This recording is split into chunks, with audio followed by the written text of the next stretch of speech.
Hey gorgeous people, Chris from Makombu here, and I'm here with the brand new 2017 model of the Kindle Oasis from Amazon. Finally, a water resistant Kindle, which if anything like me, you like reading in the bath, you haven't been able to do that with the Kindle in case you drop the damn thing in the suds and it breaks. Now you can finally do that, and it's good if you like reading around the pool or anything like that as well. In the bus stop in the rain, whatever you want to do, it's finally fully IPX8 water resistant. So great stuff. So you're just going to do a quick unboxing, see what you get in there, set it up and everything so you know exactly what to expect. So let's just prize it on out of this bit of packaging. Thanks very much to Amazon for sending this over ahead of the launch date. It doesn't actually launch until October the 31st here in the UK, which I believe is when the embargo lifts, or possibly when you're watching this video. But the box itself, of course, just basically just gives a little bit about the new specs and all that kind of stuff. If we prise it open, and there is the new Oasis right there, gorgeous stuff. It's actually bigger than the original Oasis. It's now a 7-inch screen instead of a 6-inch screen. So you'll notice if you've got the original Oasis, that is actually definitely a jump up in size. We'll do a side by side with the original so you can see exactly how much it's increased in size. And as you can see in the bag, you just get the usual warranty stuff. Very simple quick start guides. Basically, there's the power button. That's how you turn the pages. That's how you charge it. Nice and easy. So about as simple as you can possibly get with your tech. And of course you get a USB cable to actually charge the thing. It's sadly not Type-C, the fully reversible USB. It's your old school micro USB, but never mind, you know. The good thing is you only have to plug it in once every so often, maybe once every sort of 2-3 weeks or so, in order to get it a full charge. So that's great. So let's get the new Kindle Oasis 2017 edition out of its packaging. And there it is there, gorgeous stuff. So let's just see if it's got some power. I'd imagine it's got a little bit in the tank already. Yeah, it seems to have lit up. Not really doing it. Oh, yeah, there we go. Right, it's kicking into life. Well, it's busy booting up. We can just do a quick side by side with the original Oasis to see exactly how it's changed. So as you can see, it's definitely a size up from the original. Definitely a little bit taller. Substantially wider, as you can notice there. It's a good sort of inch extra width. In terms of the actual depth of the thing, they're probably about equal, to be honest. There's not really much difference in terms of the girth, but yeah, and in terms of weight as well, slightly heftier, but not noticeably so, to be honest. It's still a nice light device, so it's going to be absolutely fine for you know, clutching over extended periods one-handed when you're in bed, you know, on the train, whatever you happen to be doing. As you can see, of course, it's got accelerometer sensitivity in it as well, so fully rotates the screen when you tilt it this way or that way, so you can have it either left-handed, right-handed, whatever you want to clutch it. It's all good. So that's great. So yeah, so as I say, the original 6-inch screen has been boosted to a 7-incher, but despite that, it's still nice and sharp. It's still a 300 pixel per inch display. So that's not particularly noticeable unless you've got really small text, or of course you want to get a bit of a graphical novel on the go, but you will notice it's nice, crisp, clean text. You won't notice any individual pixelation or anything like that. So that's always good. And Amazon has promised as well that you now get a light sensor built into the Kindle Oasis. This is one thing we could never get with the original Oasis. It's one of the more premium Amazon devices out there, you know, 200 quid, and yet it didn't have a light sensor in it, so you had to manually rather change the display brightness depending on whether you were, you know, sat in the dark or whether you were, you know, in a really overcast situation. So now it can apparently do that itself. As you can see there, adaptive front light, so it can actually change the brightness of the screen itself. So that's lovely stuff. As you can see there, just gives you a few of the basic sort of features and specs. Get started. You can connect to the Wi-Fi, so let's do that now. One of the great things about the more recent Kindles as well is you can notice they're nice and nippy these days. Certainly back in the day, typing on a virtual on the keyboard and all that, it was an absolute nightmare. It was just so sluggish, so unresponsive. But now you tap away just as if it's a smartphone screen or anything like that, and it keeps up pretty well, to be honest. Keeps up pretty damn well. So yeah, so it's a nice nippy responsive device. It takes a little while to sort of warm up, but once it's there, you won't be hanging around. So I will be using an existing Amazon account. You can of course create an Amazon account if you don't have one already, but chances are you already do if you've ordered one of these from Amazon, obviously. Right, so I have entered my account details, kill time set to 508, that's correct, that's all good. Continue setup, you can of course add different accounts onto it as well. And if you've got the whole family sharing thing on the go as well, that means you can share your books with the rest of your family members, which is great stuff. Kindle Unlimited, that's a bonus. It's a little service that Amazon offers, $7.99 a month. You've got a massive range of stuff that you can choose from. Books, as you see, audiobooks are now included as well. It's got full Audible support on there, which is great. I will continue without. I am a Prime member, so you do get access to the Prime Reading subscription service with that, which not as great a selection of books, but you still get some books and magazines, things like that. Which is great stuff. As you can see, it's got full built-in Bluetooth as well. So as I said before, it's got Audible support. You can connect your Bluetooth earphones and you can listen to audiobooks on the go. So I will do that later on. But it's great that it now supports the audiobooks as well. It makes sense because it's all part of the Amazon family.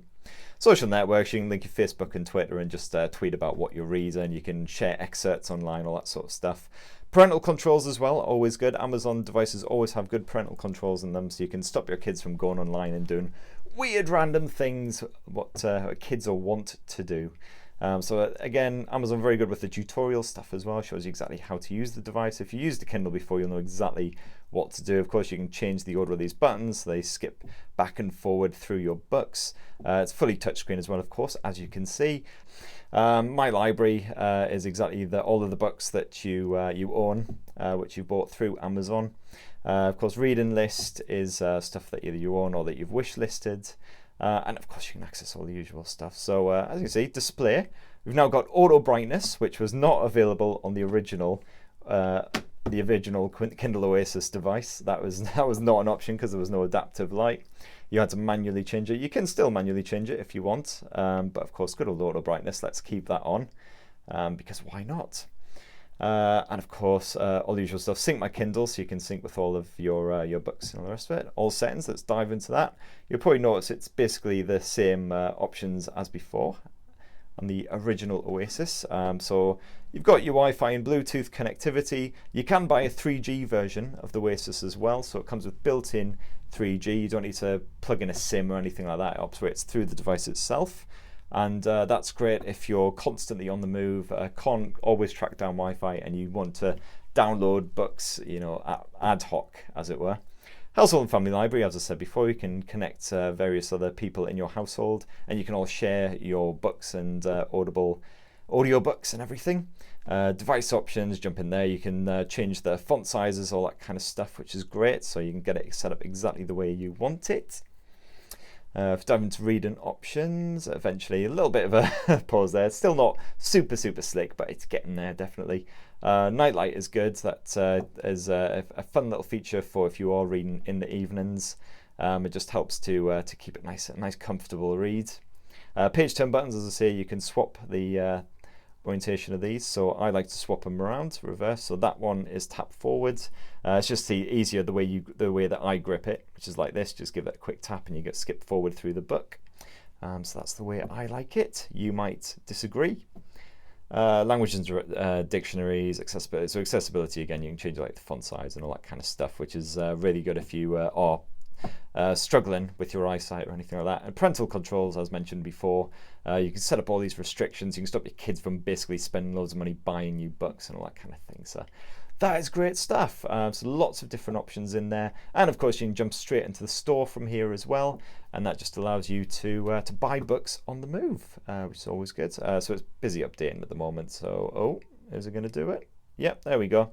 So as you can see, you can flick through. It's got the full selection of Kindle Store books there, so you can buy all kinds of stuff, and you can buy it with one tap as well. It just automatically deducts the amount from your credit card, debit card, whatever payment options you have set up. So yes, there's loads of great books on there. I recommend searching for. Oh look, Chris Barraclough. Yeah, he's got quite a few books on there. Oh look, lots of good ratings. You should definitely check some of those out. I heartily recommend them if you like a bit of gritty thriller action. Definitely very good stuff indeed. And another great thing is the 4 gigs of storage that you originally had has now been boosted to 8 gigs as standard in the base model, which is particularly good news. Obviously, if you're going to be carrying around those Audible audiobooks, it means that you've got plenty of space for all of that. Brilliant. And of course, because it's now a bigger size of Oasis, that means you can't use your charging cover from the original model. So you now, of course, have a new cover, which again, Amazon has very kindly sent to us to test out. So let's check this bad boy out. So it looks like a nice leather model, lovely stuff. And hopefully it should just be the same sort of setup as the original leather cover for the standard Oasis, which just basically magnetically snaps on. So it just snaps into place. As you can see, it holds pretty firmly. That's not going to drop off anytime soon. And unfortunately, it doesn't have the secondary battery built into it, unlike the original charging case, which I've got just here. There you go. As you can see, it was quite a chunky affair back in the day, had this built-in secondary battery. But now, because of course the new Kindle Oasis is that little bit bigger, that little bit heftier, it means it's got a bigger battery built in. So I guess they decided they didn't need the secondary battery. It'll probably, hopefully, hold charge for a good sort of 2 or 3 weeks of non-stop use as it is. So instead, you get this new stand-in cover, which basically has a bendy front thing. It's fully magnetic, and it also puts your Kindle to sleep when you close it up. So close it up, puts the Kindle to sleep, open it up, and it wakes it again, as you can see, which is very handy. And according to this little diagram thing, what you need to do is basically bend this little bit like that, and I'm guessing sort of prop it up like so. And yeah. I'm not really sure what the point of that is. Oh, no, I'm probably doing it wrong. That way? Yeah, that way, I guess. Okay. So, yeah, I'm not entirely convinced by that, to be honest. But there you go, whatever, Amazon. Thank you anyway. It is nice to have the cover because, of course, it just keeps the screen protected, keeps it looking nice and fresh. It is actually a nice looking cover. It does add a bit of girth to it, but nothing outrageous, you know. Just a little bit there, not too bad at all. So there you go. That in a nutshell is the new Kindle Oasis. Definitely much better specs than the original Oasis. The water resistance alone is, in my eyes, worth buying it for. Just so you can see how sharp the screen is, we'll just quickly load up this graphic novel as well. As you can see, it's pleasingly crisp, just like the original Oasis. You can quite clearly read the text on the tiny speech bubbles, and of course you can, as per usual, tap right in there as well. So yeah, so it's a great little device, and of course great viewing angles and all the rest of it. So stay tuned for our full review of the new Kindle Oasis, and thanks for watching everyone. Cheers, bye.